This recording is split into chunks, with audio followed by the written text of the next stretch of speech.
Hello all, welcome to the Hindu explainer. ఈరోజు మనం text and కాంటెక్స్ట్లో GS3 ఎన్విరాన్మెంట్కి సంబంధించిన టాపిక్ అనేది చాలా బ్రాడ్ పర్స్పెక్టివ్లో చూస్తామమ్మా. ఒక్కసారి చూడండి, ఇక్కడ మనకి షాలో అండ్ డీప్ ఎకాలజిజం అని ఇచ్చాడు. ఓకేనా, డీప్ ఎకాలజిజం అని ఇచ్చారనమాట. సో ఫస్ట్ ఎకాలజీ అంటే ఏంటో చూద్దాం, తర్వాత ఎకాలజిజం అంటే ఏంటో చూద్దాం, ఎందుకు ఈ కాన్సెప్ట్ అనేది ఎకాలజిజం అనేది వచ్చిందో కూడా ఒక్కసారి చూద్దాం.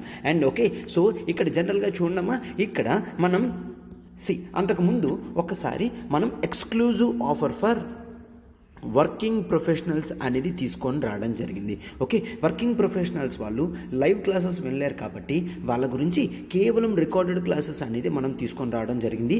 అది కూడా చాలా అఫోర్డబుల్ ప్రైస్ ఆఫ్ 40,000 రూపీస్కి మాత్రమే. 40,000 రూపీస్కి మాత్రమేనమ్మా. ఇది UPSC ఇన్ఫినిటీ రికార్డెడ్ కోర్సెస్ కింద మనం తీసుకొని రావడం జరిగింది.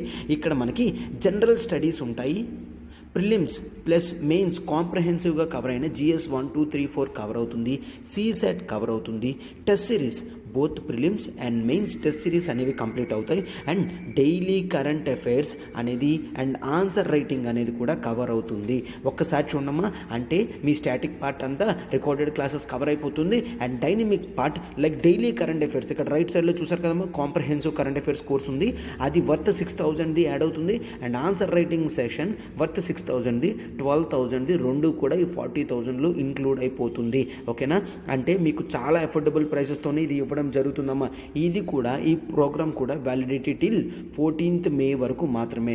అంటే ఇంకా హార్డ్లీ ఈ రోజుతో కలిపి కేవలం 3 days లేదంటే 2 days మాత్రమే టైం ఉందమ్మా. సో ఇంకా డిలే చేయకండి, వెంటనే సబ్స్క్రిప్షన్ అనేది వెంటనే చేసుకోండమ్మా. ఇక్కడ నెంబర్ చూడండి, 7893899553. ప్రత్యూష మ్యామ్కి కాల్ చేస్తే మీకు సబ్స్క్రిప్షన్ అనేది ఇస్తారనమాట. అండ్ ఇది తీసుకుంటే మీకు కాంప్లిమెంటరీ యాక్సెస్ కింద APPSC TSPSC గ్రూప్ 1 క్లాసెస్ వస్తాయి, SSC CGL వస్తాయి, IBPS RBI గ్రేడ్ బి కూడా రెండు కూడా మీకు మొత్తం ఈ కోర్స్ ప్యాకేజ్ మొత్తం కూడా చాలా అఫోర్డబుల్ ప్రైస్తో డిస్కస్ చేయడం అనేది జరిగింది అమ్మ. ఓకే, సో అండ్ ఒక్కసారి ఇటు సైడ్ చూడండి, మనం దాంతోనే comprehensive current affairs program individual course కూడా లాంచ్ చేయడం జరిగింది.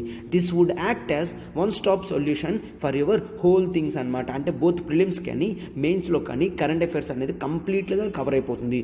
ఎందుకంటే మీరు కేవలం ద హిందూ మాత్రమే డైలీ బేసిస్ మీద చూస్తూ ఉంటారు. మనం ద హిందూ ఇప్పుడు క్లాసెస్తో కాంప్రహెన్సివ్ కరెంట్ అఫైర్స్ ప్రోగ్రాంలో Yojana, Kurukshetra, PIB, Indian express, live mint అన్నీ కూడా కవర్ చేస్తాం. యోజన, కురుక్షేత్ర నుంచి ఇంపార్టెంట్ ఆర్టికల్స్ అన్నీ కూడా మనం మెయిన్స్ పర్స్పెక్టివ్లో తీసుకొచ్చి పెడతాము. అంటే ఇక్కడ మీరు ఇందులోంచి డేటా అనేది ఏ విధంగా కలెక్ట్ చేయొచ్చు, ఏ విధంగా ఎగ్జామినేషన్ ఓరియంటేషన్లో పెడతాము అన్నీ కూడా డిస్కస్ చేయడం జరుగుతుంది. ఓకేనమ్మా. సో ఇక్కడ ఒక్కసారి చూస్తే మనకి యోజన క్లాసెస్, కురుక్షేత్ర క్లాసెస్ ఎలా అవుతాయన్న సురేష్ సార్ LTX క్లాసెస్లో ఈ క్లాసెస్ అనేవి అప్లోడ్ చేయడం జరిగింది. సో మీరు ఆ క్లాసెస్ చూస్తే వెంటనే ప్రోగ్రామ్ కోర్స్ అనేది తీసుకుంటారు. ఓకే, అండ్ PIB అనేది వీక్లీ PIB సెషన్స్ అనేవి మనం MCQs చేస్తాము. వీక్లీ PIB MCQs చేస్తాం. ఆ తర్వాత Indian express, live mint, the Hindu నుంచి ఇంపార్టెంట్ ఆర్టికల్స్ అన్నీ కూడా MCQs బేస్ మీద చేస్తాము. అంటే మీ కరెంట్ అఫైర్స్ ప్రోగ్రామ్ అనేది బోత్ ప్రిలిమ్స్ ప్లస్ మెయిన్స్ ఓరియంటెడ్లో మనం కవర్ చేయడం జరుగుతుంది. అండ్ ఇంత పెద్ద కోర్స్ ప్యాకేజ్ అనేది కేవలం ఇనాగరల్ ఫీజ్ కింద 6,000 మాత్రమే ఇవ్వడం జరిగిందమ్మా. లాస్ట్ వీక్ 5,000 మాత్రమే ఉండేది, ఇప్పుడు 6,000కి ఇంక్రీజ్ అయింది. ఈ అమౌంట్ కూడా కేవలం 15th May వరకు మాత్రమే. 15th May తర్వాత అది 10,000 రూపీస్ దాకా పెరిగే ఛాన్స్ ఉంటుంది. సో డిలే చేయకుండా వెంటనే ఈ నెంబర్ చూడమ్మా, 7893899553. ఈ నెంబర్కి కాల్ చేయండి. మ్యామ్ మీకు గైడ్ చేస్తారు ఏ విధంగా జాయిన్ అవ్వాలి ఏంటి అని. కోర్స్ ప్యాకేజ్ మీరు అక్కడ తీసుకోవచ్చు. అండ్ ఈ ఒక్కసారి 6,000 కడితే మీకు లైఫ్ టైం వ్యాలిడిటీతో కరెంట్ అఫైర్స్ ప్రోగ్రామ్ అనేది కవర్ అవుతుంది అనమాట. Okay, yes. ఇప్పుడు చూడండి అమ్మా, మనం ఇప్పుడు మన ఆర్టికల్లోకి వెళ్ళిపోదాం. And everyone, welcome to LTX classes. ఈరోజు the Hindu explainer text and context నుంచి important article shallow and deep ecologism అనేది కాన్సెప్ట్ చూద్దాం. ఆర్టికల్ మొత్తం డీల్ చేస్తుంది this is Srinivas. Okay, so question ఒక్కసారి చూడమ్మా. క్వశ్చన్ ఒకసారి చూస్తాం మనం. ఇక్కడ అప్రోచ్ అనేది లాస్ట్లో ఇస్తాం, ఆ తర్వాత మీరు ఆన్సర్ అనేది పెడతారనమాట. Okay, the relationship between human and environment have to move from artificial course correction to environment environmental conservatism. అర్థమవుతుంది కదమ్మా? ఆర్టిఫిషియల్ కోర్స్ కరెక్షన్ నుంచి ఎన్విరాన్మెంటల్ కన్జర్వేటిజం వరకు మనం వెళ్ళాలి. ఆ విధంగా అయితేనే హ్యూమన్ అండ్ ఎన్విరాన్మెంటల్ రిలేషన్షిప్ అనేది నీట్గా ఉంటుంది అని చెప్తున్నాడు.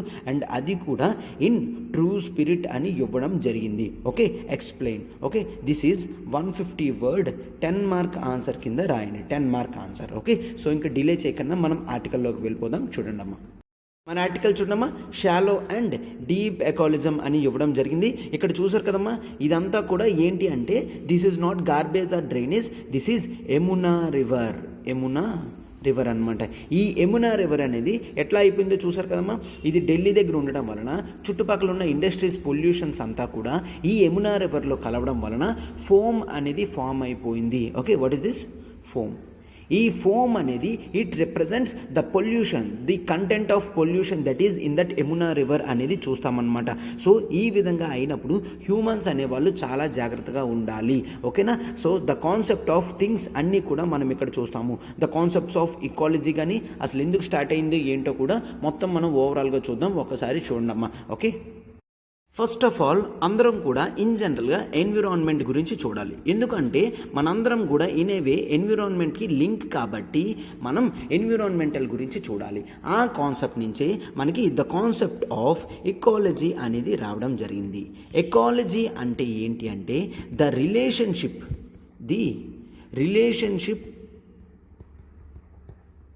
ఆఫ్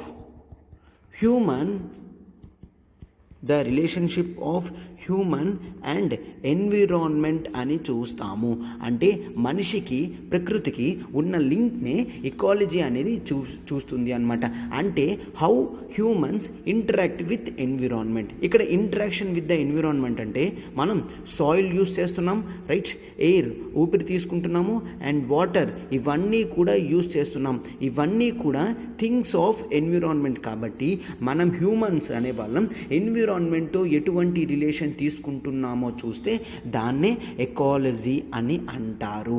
అయితే ఇవంతా కూడా ఎందుకు చూడాలి అంటే there is one person, his name is Charles Darwin. Okay, ఇతను ఏం చెప్పారు అంటే he has given the concept of survival of fittest. దీని ప్రకారం ఏంటి అంటే ఎవరైతే నేచర్లో కంపీట్ అవుతారో వాళ్ళు మాత్రమే సర్వైవ్ అవ్వగలరు. కాంపిటీషన్ అనేది ఉంటుంది ఎన్విరాన్మెంట్లో. ఏ స్పీసీస్ అయితే ఈ కాంపిటీషన్లో గెలుస్తాయో వాళ్ళు మాత్రమే సర్వైవ్ అవ్వగలరు, మాత్రమే వాళ్ళ పాపులేషన్ అనేది ఇంక్రీజ్ అవుతుంది. సర్వైవల్ అంటే మీనింగ్ ఏంటమ్మా ఇక్కడ? Increase in population. A species population అయితే పెరుగుతుందో ఆ స్పీసీస్ని మోస్ట్ ఫిట్టెస్ట్ యానిమల్ అని అంటాము, మోస్ట్ ఫిట్టెస్ట్ స్పీసీస్ అని అంటాము. ఫర్ ఎగ్జాంపుల్ ఇప్పుడు మనం హ్యూమన్స్ని తీసుకుంటే హ్యూమన్స్ అనేవాళ్ళు పాపులేషన్ ఇప్పుడు ఎంత ఉందమ్మా? చాలా ఎక్కువ పాపులేషన్ అనేది ఉంది. ఎన్విరాన్మెంట్ ప్రకారం మొత్తం చూసుకుంటే హైయెస్ట్ పాపులేషన్ కూడా హ్యూమన్స్లోనే ఉన్నది. కాబట్టి humans is the most able species that it can control the whole environment అని చూస్తాము. అంటే ఇప్పుడు హ్యూమన్స్ అనేవాళ్ళు ఎన్విరాన్మెంట్లో ఉన్న ఎటువంటి స్పీసీస్నైనా కూడా కంట్రోల్ చేయగలరు టెక్నాలజికల్ డెవలప్మెంట్స్తో కానీ ఇంకేదైనా కూడా. అంటే ఇక్కడ హ్యూమన్స్కి, యానిమల్స్కి ఆర్ నేచర్కి కాంపిటీషన్ అయితే హ్యూమన్స్ అనేవాళ్ళు చాలా స్పీడ్గా సక్సెస్ అనేది అవ్వడం మనం జనరల్గా చూసాం. ఓకేనా? సో అయితే సార్ ఇప్పుడు ఎందుకు ఈ చార్ల్స్ డార్విన్ కాన్సెప్ట్ చెప్తున్నారు? ఇదంతా బయాలజీ అంటే ఒక్కసారి చూడండమ్మా. ఫస్ట్ హ్యూమన్స్ అనేవాళ్ళు సర్వైవ్ అవ్వడానికి మిగిలిన యానిమల్స్ని ఏం చేసేవారు? కాంపిటీటర్స్గా తీసుకొని వాళ్ళని కంట్రోల్ చేయడం జరిగింది. అయితే హ్యూమన్స్ అందరూ కూడా యానిమల్స్ అన్నిటినీ కంట్రోల్ చేసుకున్న తర్వాత దే లుక్డ్ ఆఫ్టర్ ఎన్విరాన్మెంట్. అంటే ఎన్విరాన్మెంట్లో రిసోర్సెస్ ఏవైతే ఉన్నాయో వాటిని ఎక్స్ప్లాయిటేషన్ చేయడం చేశారు. అంటే ద హ్యూమన్ బిహేవియర్ అనేది చేంజ్ అయింది. ఆ హ్యూమన్ బిహేవియర్ ఈ ఎన్విరాన్మెంటల్ చేంజ్ అని అంటాము. Okay, this is called environmental change అంటే మనం చూసే దృష్టి అనేది మారింది. అంతవరకు కూడా ఎస్ ఎన్విరాన్మెంట్ మనకు అన్నీ ఇస్తుంది అని చూస్తూ ఏంటి ఎన్విరాన్మెంట్ ఇస్తుంది కదా దాన్ని యూజ్ చేసే అధికారం మనకు ఉంటుంది అనుకోవడం కంప్లీట్లీ డిఫరెంట్ అనమాట. ఓకే, ఎన్విరాన్మెంట్ మనకు ఇవ్వడం వేరు, ఎన్విరాన్మెంట్ నుంచి ఎలా అయినా లాక్కోవడం తీసుకోవడం యూజ్ చేయడం వేరు అనమాట. సో ఈ హ్యూమన్ బిహేవియర్ చేంజ్ అయితే ఎప్పుడైతే వచ్చిందో అప్పుడు ఎన్విరాన్మెంటల్ చేంజెస్ అనేవి రావడం జరిగాయి. అంతవరకు కూడా ఎన్విరాన్మెంట్ని మనం చాలా హై పొజిషన్లో చూసిన మనం ఇప్పుడు ఏం చేస్తున్నాం, ఎక్స్ప్లాయిటేటివ్ నేచర్లో చూస్తున్నాము. ఎక్స్ప్లాయిటేటివ్ నేచర్, ఆ ఎక్స్ప్లాయిటేటివ్ నేచర్ ఎక్స్టెంట్ భాగమే మనం ఇండస్ట్రియలైజేషన్గా అభివర్ణిస్తాము. ఇండస్ట్రియలైజేషన్ అయితే ఇక్కడ ఇండస్ట్రియలైజేషన్ ఫేస్లో ఏం జరిగిందమ్మా, హ్యూమన్స్ అనేవాళ్ళు ఎటువంటి రిసోర్సెస్ కూడా వదలకుండా దాన్ని టు ద ఎక్స్టెంట్ అనేది వాడడం జరిగింది. ఎస్, అయితే ఇక్కడ నువ్వేం చేస్తున్నావు, ఎన్విరాన్మెంటల్ రిసోర్సెస్ మనం యూజ్ చేస్తూ ఎన్విరాన్మెంటల్ కన్జర్వేషన్ మీద కాన్సన్ట్రేషన్ చేయకపోతే ఏమవుతుంది, it definitely leads to increase in pollution అనేది చూస్తాము. అవునా, అది ఖచ్చితంగా పొల్యూషన్ని పెంచుతుంది. ఇట్లా పొల్యూషన్ అంతా కూడా పెంచిన తర్వాత ఏమవుతుంది, టోటల్గా ఎన్విరాన్మెంటలే డీస్టెబిలైజ్ అయిపోయే ఛాన్స్ ఉంటుంది. ఎన్విరాన్మెంటల్ డిస్ట్రక్షన్ వలన ఎన్విరాన్మెంటల్ డీస్టెబిలైజేషన్ అనేది మనం చూస్తాము. రైట్, ఈ ఎన్విరాన్మెంటల్ డీస్టెబిలైజేషన్ అయిపోతే మనం ఏం చూస్తాం, extreme form of environmental consequences అనేవి చూస్తాము. Sir extreme form of environmental consequences అంటే నథింగ్ బట్ ఇప్పుడు అబ్జర్వ్ చేస్తున్న హీట్ వేవ్స్ కానీ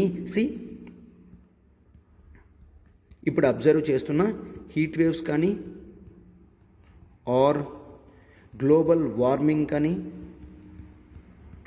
ఆర్ సీ లెవెల్ ఇంక్రీజ్ కానీ, అవునా, ఇవన్నీ కూడా ఇన్ జనరల్గా ఎన్విరాన్మెంటల్ డీస్టెబిలైజేషన్ చేసిన తర్వాత వచ్చిన కాన్సిక్వెన్సెస్గా మనం చూస్తాం. రైట్, సో ఈ విధంగా ఇక్కడ మనం ఏం చేస్తున్నామంటే ఇక్కడ పూర్తిగా వాటిని డిస్ట్రక్షన్ చేయడం స్టార్ట్ అయింది. ఇట్లా ఎన్ని రోజులు చేయగలం, కంటిన్యూస్గా చేయలేం కదా.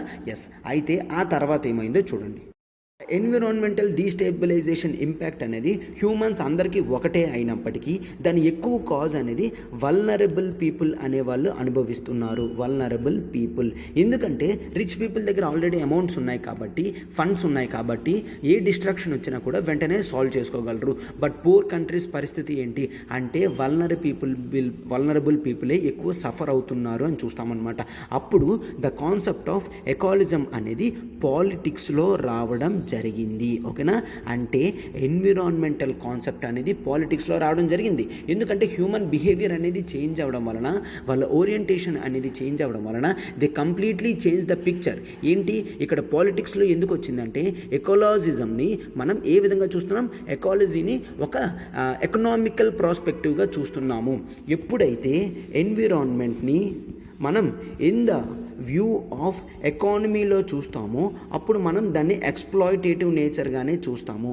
అందుకనే ఈ కాన్సెప్ట్ అనేది పాలిటిక్స్లోకి ఎంటర్ అయింది. ఎకాలిజం అంటే few people are striving to bring back environmental consciousness పెంచాలి. ఎన్విరాన్మెంటల్ కన్జర్వేషన్ కూడా ట్రూ స్పిరిట్లో జరగాలి అని రావడం జరిగింది. అయితే ఈ న్యూ పొలిటికల్ ఐడియాలజీనే మనం ఎకాలిజం అని అంటాము. ఇక్కడ ఏంటి అంటే ఇంతవరకు హ్యూమన్స్నే మీరు వర్దీగా చూశారు, ఇప్పుడు అట్లా కాదు, ఈవెన్ నాన్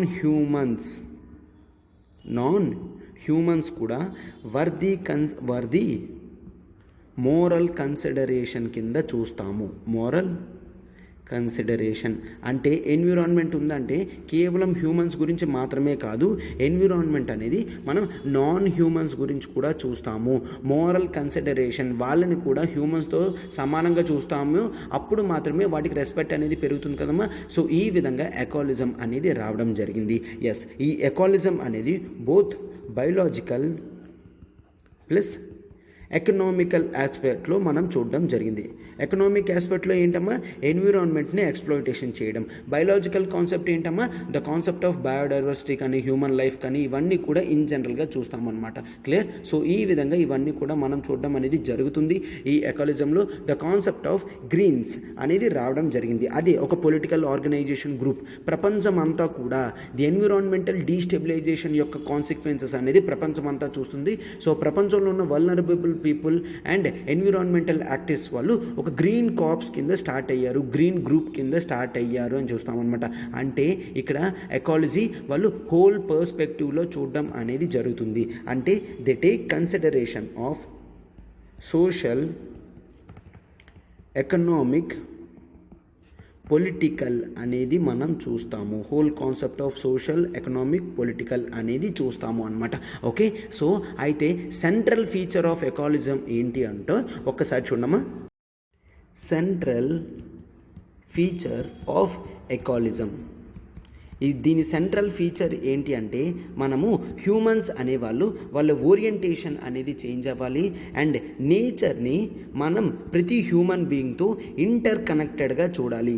కేవలం హ్యూమన్ బీయింగ్స్తోనే కాదు, human beings, non human beings, human beings, innate beings అంటే ఏంటి, ఇక్కడ నాన్ హ్యూమన్ బీయింగ్స్ అంటే ఇక్కడ యానిమల్స్ ఇవన్నీ వస్తాయి. ఇన్నెట్ థింగ్స్ అంటే ఇక్కడ జనరల్గా మిగిలిన పొల్యూషన్స్ కానీ, వాటర్స్ కానీ, ట్రీస్ కానీ ఇవన్నీ కూడా జనరల్గా అన్నీ కూడా కవర్ అవుతాయి అనమాట.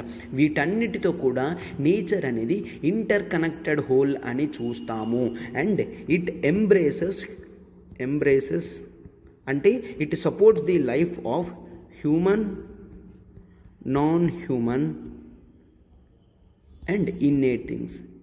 Okay, innate and nothing but innate and inanimate also, inanimate.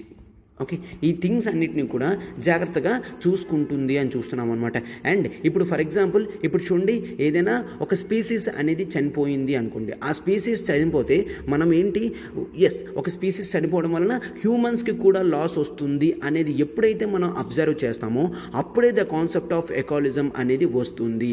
ఓకేనా? సో అందుకని ఈ గ్రీన్స్, ఈ పొలిటికల్ కాన్సెప్ట్ ఏదైతే ఉందో వాళ్ళు ఫస్ట్ ఏం చేస్తున్నారు, ఎన్విరాన్మెంటల్ కాన్షియస్నెస్ తీసుకొచ్చి రెక్లెస్గా ఎన్విరాన్మెంట్ని యూజ్ చేసే మనం ఏదైతే కాన్సెప్ట్ ఉందో దాన్ని డౌన్ చేయాలి అని చూస్తున్నారనమాట. సో ఈ విధంగా ద కాన్సెప్ట్ ఆఫ్ ఎకాలజిజం అనేది ఉంటుంది.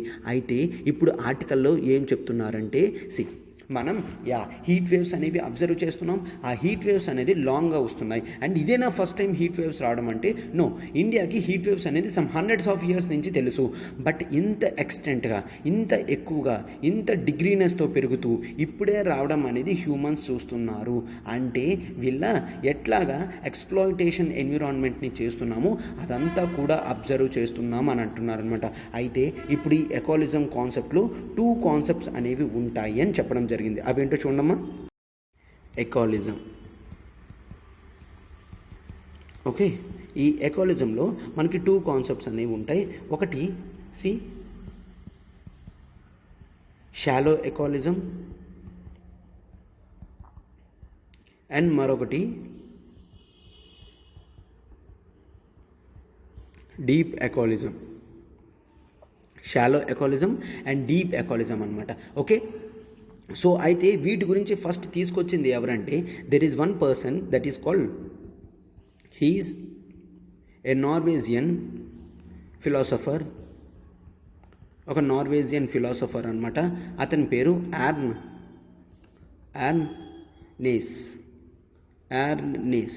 యార్నెస్ అనే వ్యక్తి ఫస్ట్ ఈ concept of ecologism like deep ecologism, ఈ షాలో ఎకాలజిజం అనే కాన్సెప్ట్స్ ఉంటాయి.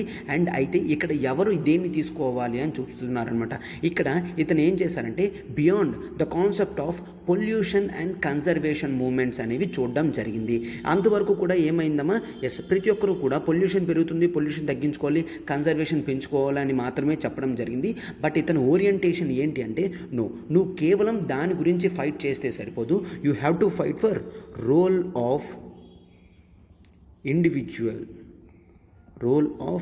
ఇండివిజువల్ ఇన్ నేచర్ అనేది నువ్వు చూడాలి. Role of individual in nature ఎప్పుడైతే నువ్వు అబ్జర్వ్ చేస్తావో అప్పుడే ఇదంతా కూడా బెనిఫిట్గా ఉంటుంది. అంటే ఇతనేంటి, ద కాన్సెప్ట్ ఆఫ్ ఆంథ్రోపోసెంట్రిజం సెంట్రిజం. సార్ యాంథ్రోపోసెంట్రిజం అంటే ఏంటి? యాంథ్రోపో అంటే నథింగ్ బట్ హ్యూమన్స్, సెంట్రిజం అంటే నథింగ్ బట్ హ్యూమన్స్కి సెంటర్డ్గా తీసుకుని పాలసీ ఫిలాసాఫికల్ మేకింగ్ కానీ పాలసీ ఇంప్లిమెంటేషన్ కానీ చేస్తే దాన్ని యాంథ్రోపోసెంట్రిజం అని అంటాము. అంటే ఇప్పుడు హ్యూమన్ సర్వైవల్ ఉన్నది, ఎన్విరాన్మెంట్ ఉంది. సో ఎన్విరాన్మెంటల్ ట్రీస్ని డిస్ట్రక్షన్ చేసైనా హ్యూమన్స్ అక్కడ బిల్డింగ్ కట్టుకుంటే దాన్ని యాంథ్రోపోసెంట్రిజం అని అంటాము. ఎందుకంటే ఎస్, ఒక 2-3 చెట్లని మనం కట్ చేసినా పర్వాలేదు, హ్యూమన్స్ కానీ వాళ్ళకి లైఫ్ ఇవ్వాలి అంటే ఆ కాన్సెప్ట్ని యాంథ్రోపోసెంట్రిజం అని అంటాము. అంటే అంతవరకు యాంథ్రోపోసెంట్రిజం ఉండే నేచర్ అనేది ఇప్పుడు ఏమైంది, role of individual in nature వైపు వెళ్ళాలి అని చూస్తామన్నమాట. అండ్ రెండింటిని కూడా ఇతను ఏం చెప్తున్నారంటే, ఈ యార్న్ అనే వ్యక్తి మీరు హ్యూమన్ అండ్ నెక్స్ట్ నేచర్ అనేది కంపీటింగ్ ఎన్విరాన్మెంటల్ థింగ్స్గా చూడొద్దు. మనం ఎట్లా చూడాలి? ఇలా కంపీటింగ్ చూస్తే మాస్టర్ స్లేవ్ రిలేషన్ అనేది ఎస్టాబ్లిష్ అవుతుంది. మాస్టర్ స్లేవ్ రిలేషన్ అయిందంటే ఖచ్చితంగా హ్యూమన్స్ అనేవాళ్ళు మాస్టర్ లాగా ఉంటారు, ఎన్విరాన్మెంట్ని స్లేవ్ చేసి ఎన్విరాన్మెంట్ నుంచి ఎక్స్ప్లాయిటేషన్ చేస్తారు.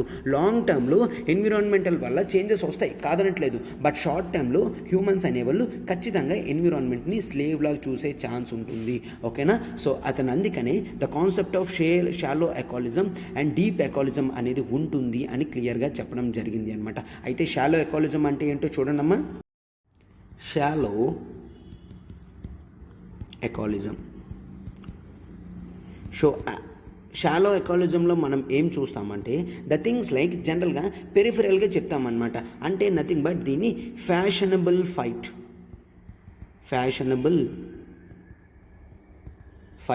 Against pollution. Okay, yes, pollution పెరుగుతుంది అని ఒక డెమాన్స్ట్రేషన్ ఉంది అనుకోండి. ఇన్ జనరల్గా మనం పార్టిసిపేట్ చేసాము అనుకోండి. ఓకే, అందరూ పార్టిసిపేట్ చేస్తున్నారు కదా, ఎస్, ఎన్విరాన్మెంట్లో పొల్యూషన్ తగ్గితే మనకు కూడా మంచిదే కదా అని ఇన్ జనరల్గా ఫ్యాషనబుల్ మేనర్లో ఫైట్ చేస్తే దాన్నే షాలో ఎకాలిజం అని అంటాము.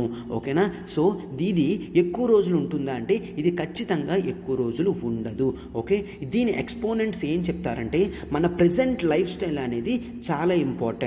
ప్రెజెంట్ లైఫ్ స్టైల్ అనేది చాలా ఇంపార్టెంట్. మన లైఫ్ స్టైల్ని చేంజ్ చేయకన్నా ఎన్విరాన్మెంట్ని చేంజ్ చేస్తే సరిపోతుంది. ఫర్ ఎగ్జాంపుల్ ఒక్కసారి చూడండమ్మా, ఇక్కడ వీళ్ళు ఏంటంటే ఎన్విరాన్మెంట్ని డ్యామేజ్ చేసే వాటిని ట్వీక్ చేద్దాం అనుకుంటున్నారు. అంటే ఫర్ ఎగ్జాంపుల్ ఒక్కసారి చూడండి, మనకి ఇక్కడ జనరల్గా మనం ఏంటి వెహికల్స్ అనేవి యూజ్ చేస్తున్నాం అనుకోండి, పొల్యూషన్ వెహికల్స్ యూజ్ చేస్తున్నాం అనుకోండి, వెహికల్స్ యూసేజ్ తగ్గించాం. జనరల్గా వెహికల్స్ నుంచి రిలీజ్ చేసే పొల్యూషన్ని మనం తగ్గించాము అంటే అది కూడా మంచిదే అని వీళ్ళు ప్రమోట్ చేస్తారు. అంటే ఫర్ ఎగ్జాంపుల్ ఒక్కసారి చూడండి, BS4 ఉంది నామ్స్. BS4 నామ్స్ అనేది పొల్యూషన్ అనేది ఎంత వస్తుందో వెహికల్ నుంచి చూస్తుంది. BS2 ఉంది, BS3 ఉంది. BS2 కన్నా BS3 వెహికల్స్ అనేవి తక్కువ పొల్యూషన్ రిలీజ్ చేస్తున్నాయి. BS3 కన్నా BS4 అనేది తక్కువ పొల్యూషన్ రిలీజ్ చేస్తుంది. ఇప్పుడు రీసెంట్గా మనం BS6 నామ్స్లోకి వచ్చింది. అంటే భారత్ స్టేజ్ వెహికల్స్ అనమాట. BS6 ఉన్న వెహికల్స్ అనేవి పొల్యూషన్ చాలా తక్కువ చేస్తున్నాయి. అంటే మనం ఇక్కడ ఏం చేస్తున్నాం? ఏ ఫ్యాషనబుల్ ఫైట్ చేస్తున్నాం. మన లైఫ్ స్టైల్ని చేంజ్ చేయట్లేదు. మనం ఏంటి వెహికల్స్ యూసేజ్ తగ్గించట్లేదు. వెహికల్స్ ఎక్కడైతే తక్కువ పొల్యూషన్ చేస్తున్నాయో వాటిని ప్రమోట్ చేస్తున్నాం. And for example ACs, air conditioners చూస్తే ఎయిర్ కండిషనర్స్ నుంచి క్లోరోఫ్లోరో కార్బన్స్ అనేవి వస్తాయి. ఇవి లాంగ్ టర్మ్లో చేంజ్ అనమాట. అయితే ఈ ఏసీస్ ఆపచ్చు కదా? నో, ఏసీస్ ఆపట్లేదు. ఏసీస్ కొత్త టైప్ ఆఫ్ ఏసీస్ ఎట్లాగా ఈ CFCస్ని లేకుండా CFCస్ని తక్కువ దాంట్లో రిలీజ్ చేసే ఏసీస్ని కొనుక్కుంటున్నాం తప్ప మన లైఫ్ స్టైల్ని చేంజ్ చేయట్లేదు. అటువంటి వాటినే మనం షాలో ఎకాలిజం అని అంటాము. ఓకేనా? అయితే లైఫ్ స్టైల్ని ఎవరు కూడా చేంజ్ చేయట్లేదు. అంటే ఇక్కడ ఎవరు చేంజ్ చేయట్లేదు? కేవలం డెవలప్డ్ నేషన్స్లో ఉన్న వాళ్ళు మాత్రమే వీటిని చేంజ్ చేయట్లేదు. సో వాళ్ళు చేంజ్ చేయని రీజన్ వల్ల డెవలపింగ్ కానీ అండర్ డెవలప్డ్ నేషన్స్లో ఉన్న కంట్రీస్ అనేవి ఎక్కువ సఫర్ అనేది అవుతుంది అని చూస్తున్నాము. అవునా? ఎస్, వాళ్ళ మోడ్ ఆఫ్ అప్రోచ్ అనేది చేంజ్ అవ్వరు. సో దానివల్ల మనకు కూడా చేంజెస్ అనేవి ఈ విధంగా వస్తున్నాయని చూస్తాము అనమాట. ఓకే, సో అయితే ఇంకా ఇప్పుడు డీప్ ఎకాలిజం అంటే ఏంటో చూడండి. షాలో ఎకాలిజం చూసాం కదమ్మా, నథింగ్ బట్ ఫ్యాషనబుల్ ఫైట్ అనమాట. ఎగ్జాంపుల్స్ గుర్తుంచుకోండి. ఇప్పుడు డీప్ ఎకాలిజం అనేది చూద్దాం. డీప్ ఎకాలిజం, ఈ డీప్ ఎకాలిజంలో మనం ఏం చూస్తామంటే ఇక్కడ ద ట్రూ స్పిరిట్ అనేది చూస్తాము. అంటే ఏంటి? హ్యూమన్ లైఫ్ స్టైల్ వల్ల ఇవన్నీ కూడా చేంజ్ వస్తుంది. So there should be a radical change, a radical change in relation with nature, in relation with nature అనేది చూస్తాము. A radical change in relation with nature అని చూస్తాము. వీళ్ళు షాలో ఎకాలిజంని రిజెక్ట్ చేస్తారనమాట. ఏంటి షాలో ఎకాలిజంలో మోడర్న్ సొసైటీలో డిస్ట్రక్టివ్ వేగా ఎన్విరాన్మెంట్ని డ్యామేజ్ చేస్తున్నారు. బట్ డీప్ ఎకాలిజం వాళ్ళు ఏం చేస్తున్నారు, లైఫ్ స్టైల్ని ఖచ్చితంగా చేంజ్ చేయాలి. లైఫ్ స్టైల్ని చేంజ్ చేస్తేనే యూజ్ అవుతుంది. ఎందుకంటే ఫర్ ఎగ్జాంపుల్ ఇప్పుడు అమెరికా అనేది తీసుకుంటే, యుఎస్ఏ తీసుకుంటే గ్లోబల్ లెవెల్లో వాళ్ళ పాపులేషన్ అనేది కేవలం 5%. బట్ వాళ్ళు యూజ్ చేసే ఎలక్ట్రిసిటీ ఎంతమ్మా 17% of the world consumption. Highest ఎవరు, చైనా యూజ్ చేస్తుంది. చైనా తర్వాత సెకండ్ పొజిషన్లో ఉన్నది యుఎస్ఏ. వాళ్ళ పాపులేషన్ అంతా 5%, బట్ 17% అనేది యూజ్ చేస్తున్నారంటే డెవలప్డ్ కంట్రీస్ కాన్సెప్ట్సే ఎక్కువ ఉన్నాయి, వాళ్ళ షేరే ఎక్కువ ఉంది. Under developed and developing nations యొక్క కాన్సెప్ట్ అనేది చాలా తక్కువ ఉంది అని చూస్తున్నాం. అండ్ హిస్టారికల్గా కూడా వీళ్ళే కార్బన్ డైఆక్సైడ్ ఎమిషన్స్ అనేవి ఎక్కువ చేయడం జరిగింది అని చూస్తాం అనమాట. అయితే ఈ డీప్ ఎకాలిజం వల్ల ఆబ్జెక్టివ్స్ ఏంటి అంటే లైఫ్ స్టైల్ చేంజ్ అవ్వాలి. అంటే for example commercial farming of meat నుంచి మనం ఫారెస్ట్ ప్రిజర్వేషన్ అనేది చేయాలి. ఇంతవరకు ఏంటి, ఫారెస్ట్ని డిస్ట్రక్షన్ చేసి కమర్షియల్ థింగ్స్ అనేవి చేసేవాళ్ళం. ఇప్పుడు వాటిని ఆపి ఫారెస్ట్ ఏరియాస్ని పెంచడానికి చూడాలి. ఓకేనా. అండ్ అయితే ఇక్కడ ట్రాన్స్పోర్టేషన్ సిస్టమ్ ఏదైతే ఉందో దాన్ని కంప్లీట్గా చేంజ్ చేయాలి. ఎందుకు, మనం వెహికల్స్ అనేవి యూజ్ చేస్తున్నాం, షాలో ఎకాలజీలో చూసాం కదమ్మా. ఎస్, ఈ హోల్ కాన్సెప్ట్ అనేది మనం చేంజ్ చేస్తూ ఉండాలి. అట్లాగా రోబస్ట్గా మనం పాలసీ ఫార్ములేషన్ చేసి ఇంప్లిమెంట్ చేస్తే దాన్ని డీప్ ఎకాలిజం అని అంటాము. అంటే రోబస్ట్ పాలసీ ఫార్ములేషన్ అంటే ఈ పాలసీ ఫార్ములేషన్లో కూడా లాంగ్ టర్మ్ ఎఫెక్ట్స్ అనేవి తీసుకోవాలి. ఎప్పటికీ కూడా డీప్ ఎకాలజీ అనేది మన బ్రెయిన్లో ఉండాలి. Robust policy formulation and implementation అనేది చెయ్యాలి.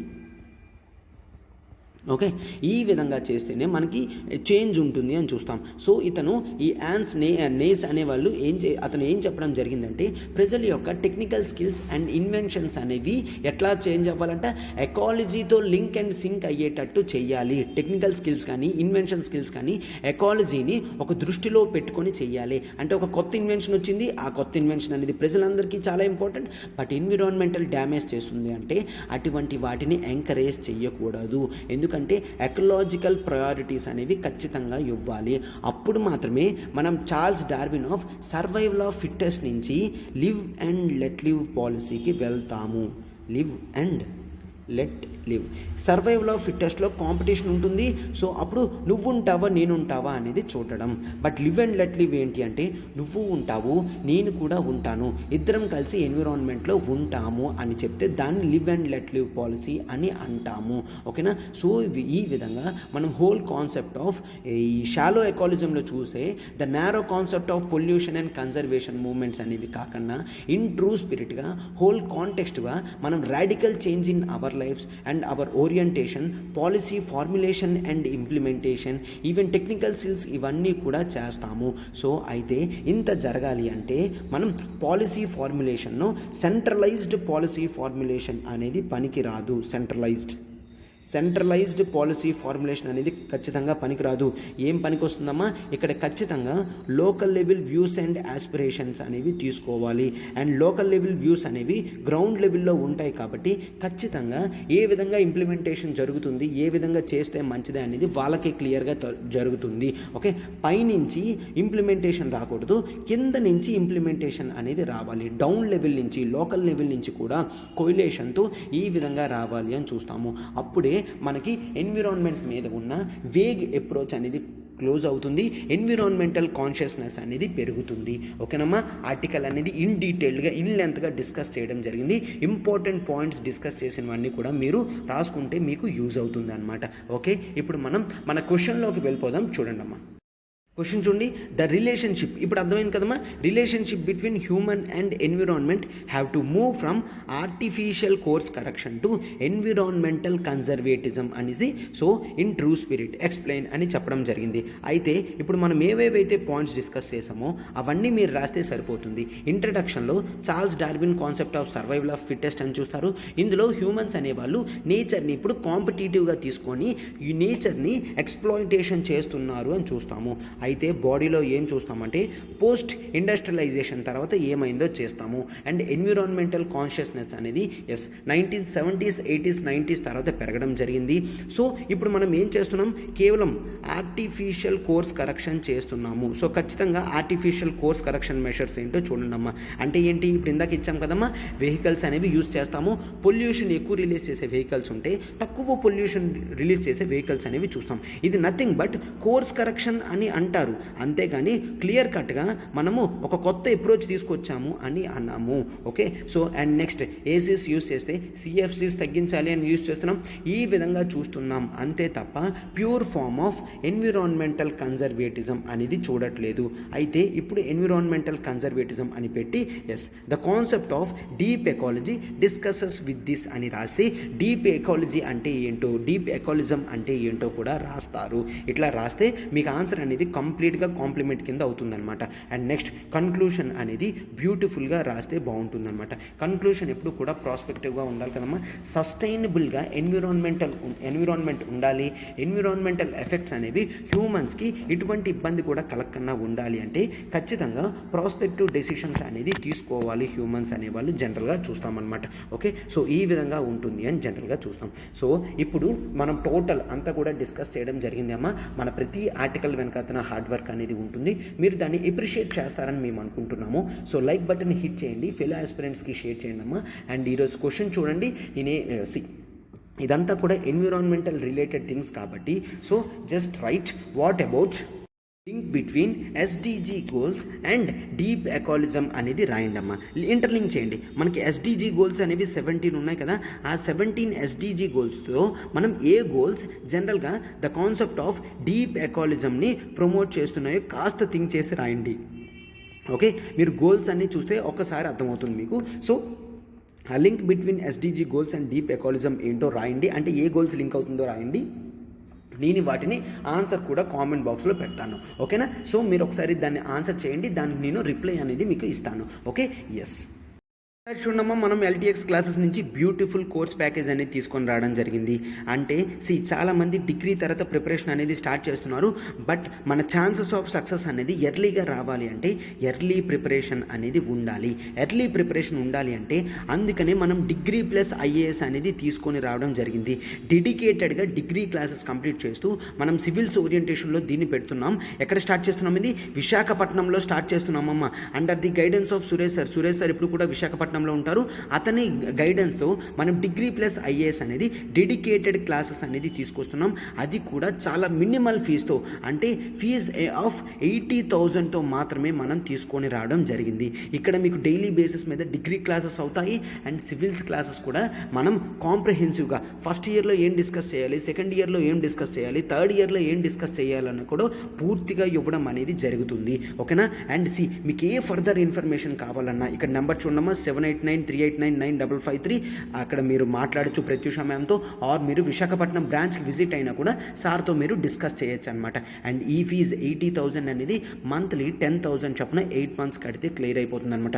సార్ ఈ ఫీజు అనేది చాలా ఎక్కువ, నో, ఇక్కడ ఒక్కసారి చూడమ్మా, మీ డిగ్రీ కోర్స్ కూడా దీంట్లో కవర్ అయిపోతుంది. ఓకే, అండ్ ఒకసారి మీరు ఆ 3 years కంప్లీట్ చేశారంటే మీకు ఫ్రీగా ఫుల్ యూపీఎస్సీ కోర్స్ ప్యాకేజెస్ అనేవి కంప్లీట్గా కాంప్లిమెంట్ కింద వస్తాయి. అండ్ ఆప్షనల్స్ కూడా మనం ఫ్రీగా ప్రొవైడ్ చేస్తాము. సో అస్సలు మీ ఛాన్సెస్ ఆఫ్ సక్సెస్ని డిలే చేయకండి. ఎంత ఎర్లీగా డెసిషన్ తీసుకొని మీరు ఇటువంటి కోర్సెస్లో జాయిన్ అయితే ఖచ్చితంగా మీకు బెనిఫిట్ ఉంటుందన్నమాట. సో ఆల్రెడీ ఎవరైతే కోచింగ్ తీసుకున్నారో వాళ్ళు బ్రదర్స్ కానీ సిస్టర్స్ కానీ రిలేటివ్స్ కానీ ఎవరైనా స్టార్ట్ చేద్దాం అనుకుంటే మన క్లాసెస్ ఏ విధంగా ఉంటాయో మీకు తెలుసు కాబట్టి రిఫర్ చేయండి. ఈ నెంబర్కి కాల్ చేసినా మీకు పూర్తి డీటెయిల్స్ అనేది వస్తుందన్నమాట. ఓకే, మన పూర్తి ప్యాకేజ్ అనేది లైఫ్ టైం వ్యాలిడిటీతో వస్తుందని మీకు ఆల్రెడీ తెలుసు. Okay, yes, thank you.